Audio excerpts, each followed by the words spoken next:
Hello viewers, আসসালামু আলাইকুম। Time signature থেকে আমি মুস্তাক আপনাদের সবাইকে স্বাগত জানাচ্ছি অক্টোপাড টিউটোরিয়াল সিজন 3তে। এই সিজনে আমরা ড্রামসের টিউটোরিয়াল করছি। এর আগের সিজনগুলোতে বা এর আগের টিউটোরিয়ালে আমরা যেসব করেছি সেগুলো আশা করতেছি আপনারা সবাই ভালোভাবে কমপ্লিট করেছেন।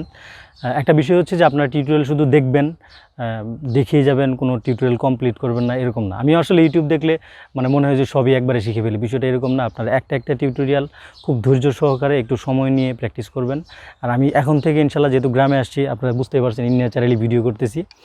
তো আমি চেষ্টা করব যে এখন একটু ফ্রি আছি, আমি রেগুলার ভিডিও আপলোড দিতে। আপনারাও সম্ভবত এখন ফ্রি থাকার কথা, রমজান মাস চলছে, বা এখন আসলে ওইরকম শোর চাপ এরকম কিছু নাই। আপনারা যদি সম্ভব হয় একটু মোর প্র্যাকটিস আপনারা কন্টিনিউ করবেন। আজকের টিউটোরিয়াল আমরা যেটা শিখবো সেটা হচ্ছে একটা ফিল শিখবো। ড্রামসের ফিল আমরা আসলে খুবই, আমার ফেভারিট খুব, এবং আপনাদেরও ইনশাল্লাহ মনে হবে যে আপনাদেরও ফেভারিট হবে ড্রামসের ফিল। আজকে খুব চমৎকার একটা ফিল শিখবো। একটু বলে নেই, আমার চ্যানেলে যদি আপনারা নতুন হয়ে থাকেন অবশ্যই আমার চ্যানেলে সাবস্ক্রাইব করে দিবেন, আর লাইক দিবেন, ভিডিও শেয়ার করবেন। আর আপনাদের যদি কোনো মতামত থাকে, আপনাদের মূল্যবান মতামত আমাকে কমেন্ট বক্সে লিখে জানাবেন। আমি চেষ্টা করব আপনাদের মতামতের রিপ্লাই দিতে।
থ্যাংক ইউ সো মাচ আমার ভিডিও কষ্ট করে দেখার জন্য। ভিডিও যদি ভালো লেগে থাকে তাহলে অবশ্যই লাইক দিবেন, ভিডিও শেয়ার করবেন, আর আপনাদের মতামত কমেন্ট বক্সে জানাবেন। সবাই ভালো থাকবেন। আসসালামু আলাইকুম।